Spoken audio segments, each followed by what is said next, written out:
Sandra Bullock is feeling gratitude for the support following the death of her partner, Bryan Randall. Her 57-year-old love passed away on August 5th after a private battle with ALS. Now a source is speaking out to People magazine, saying that the Miss Congeniality star has, quote, seen the incredible outpouring of support toward ALS research since Bryan's passing, and adding, she is so grateful to all those who have donated and is happy that out of something so heartbreaking came something so positive for others. As previously reported by Access Hollywood, here is everything you need to know about the devastating loss Bullock has suffered. Sandra Bullock is mourning a devastating loss. The Oscar winner's longtime partner, Bryan Randall, has died at just 57 years old. The photographer's family and a rep for Sandra shared in a statement with Access Hollywood on Monday that Bryan passed away on Saturday after battling ALS for 3 years. The statement read in part, Bryan chose early to keep his journey with ALS private, and those of us who have cared for him did our best to honor his request.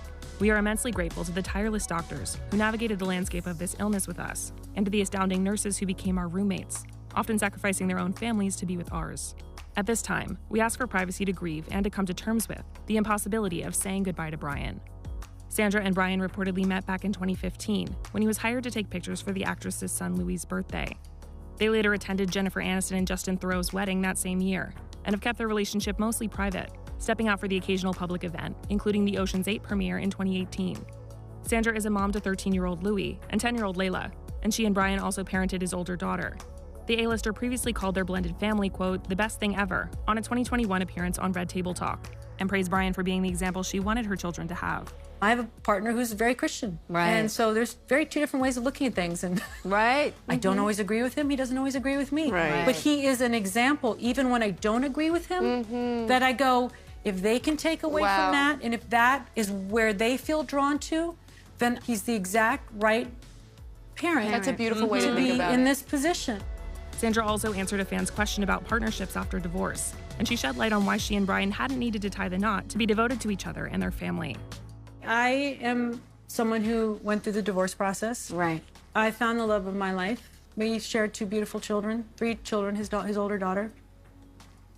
It's the best thing ever. Yeah. So I don't want to say do it like I do it, but I don't need a paper to be a devoted partner and devoted mother. Yep. I don't need to be told to be ever present in the hardest of times. I don't need to be told to weather a storm with a good man. Yeah. So if that's what you have, think about what kind of parent he would be. Think about what kind of parent you would be, and what if something happened?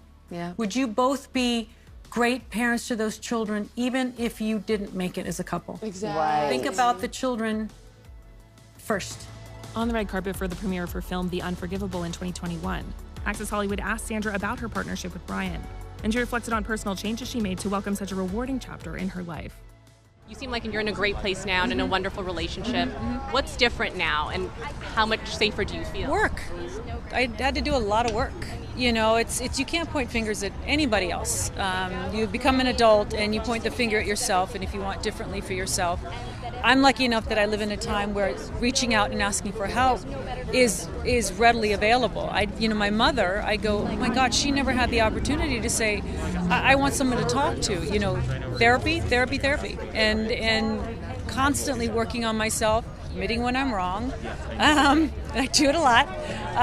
But just, I wanted things to be different for myself because I was blessed with a beautiful child who deserved to have a mother who did the work, will always do the work, and is healthy, you know. They deserve it.